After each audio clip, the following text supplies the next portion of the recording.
Yo, what's going on YouTube? And welcome back to Goal Line Hockey. It's your boy, Kevin Forte, and we are taking a look today at the second round Stanley Cup playoffs matchup, the battle for the East Division between your New York Islanders taking on the Boston Bruins. We'll be taking a look at that in this video. If you guys like what we're doing here at Goal Line Hockey, want to see the latest news around the NHL, you guys know what to do. Make sure to give this video a big thumbs up and an even bigger subscribe down below. And let's take a look at this second round matchup between the New York Islanders and the Boston Bruins. So this is going to be a very interesting matchup. For the Boston Bruins, going into this series, in round one, they had to beat the Washington Capitals, who were the second seed. The Boston Bruins, being the third seed, did not have home ice advantage. They lost game one of this series, a game that, let's be honest, Boston probably should have won game one with the way that they played. They feel like that game got away from them. Nick Dowd getting the game winner.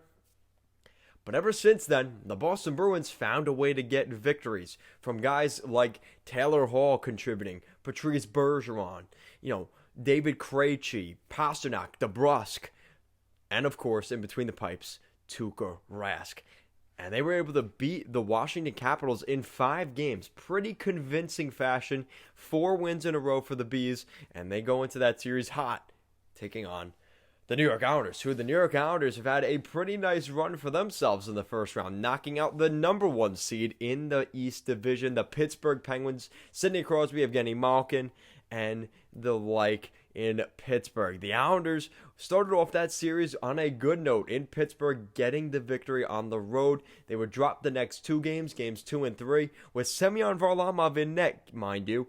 And then Ilya Sorokin comes in back from game 1. He would play again in games 4 and 5 and 6, and the Islanders would win all 4 of the games Ilya Sorokin started in, and the Islanders would win this series in 6 on home ice.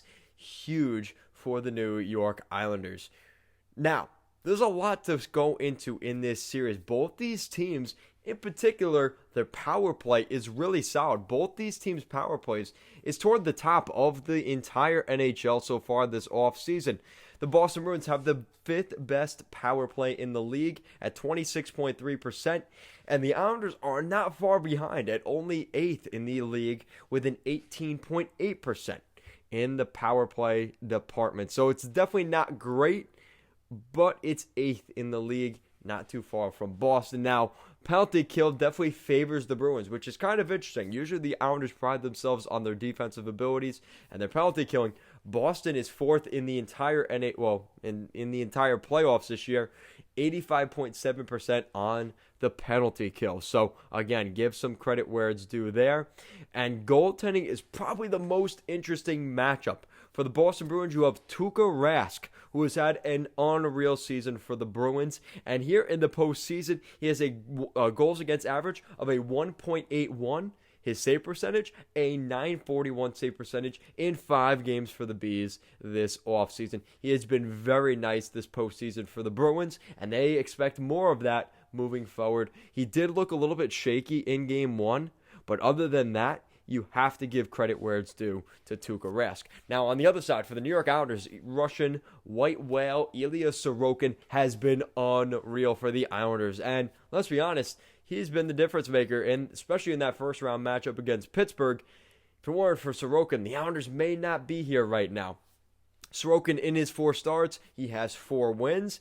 Thank you very much. Goals against average, a 1.95 goals against average, and not to mention his save percentage, which is a 943. All of those categories are top 5 in the NHL. Both these goaltenders are top 5 goalies in the postseason right now. Unreal seasons for these guys. And the Islanders, let's be honest, Ilya Sorokin had a 918 save percentage throughout this entire regular season, and now in the postseason, he has flipped it. He's flipped the switch onto a different level. And I think him not playing in games 2 and 3 was kind of a little bit of a prove, I'm going to prove the management and the coaching staff that they made the wrong decision pulling me after winning game 1 of this series. And he has absolutely run away with that.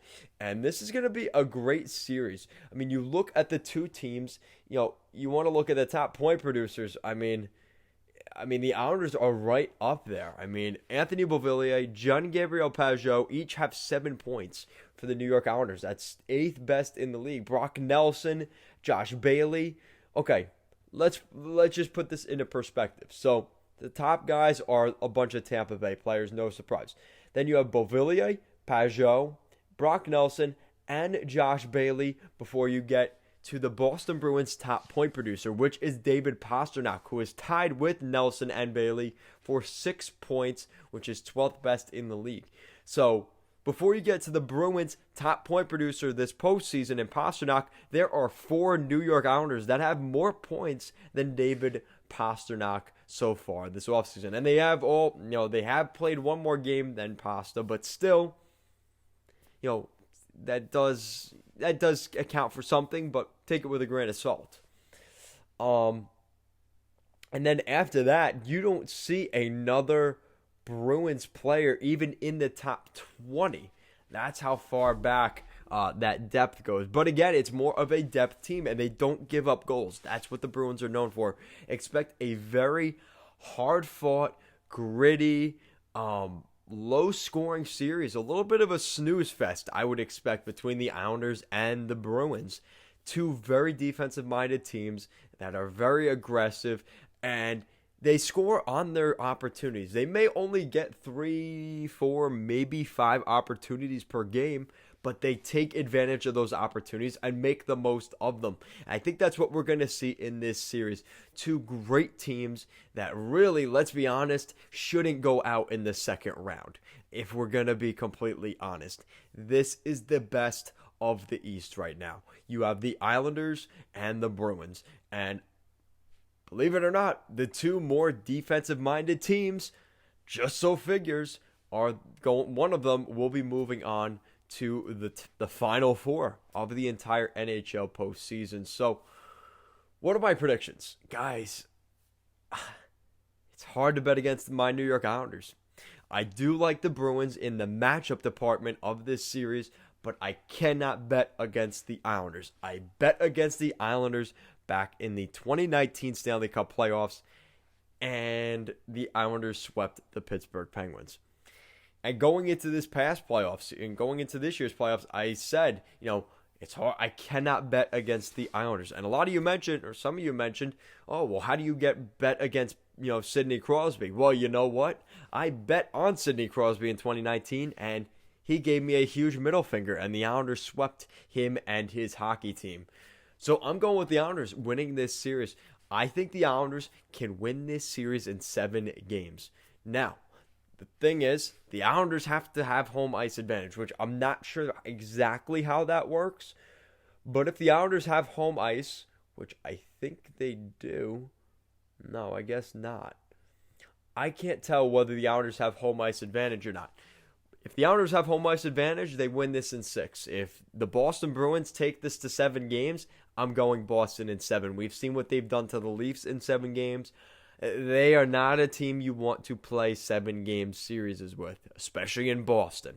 So I'm predicting the Islanders win this in 6 if they have home ice advantage. I'm predicting the Islanders win this in 7 if the Islanders have a Game 7 on Long Island. So that's it for my predictions. Let me know what you guys think in the comment section down below.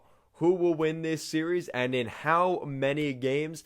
Let me know your thoughts in the comment section down below. If you guys like what we're doing here at Goal Line Hockey and want to see the latest news around the NHL, you guys already know what to do. Make sure to give this video a big thumbs up and an even bigger subscribe down below. As always, guys, thank you so much for watching this video, and I'll see you guys next time.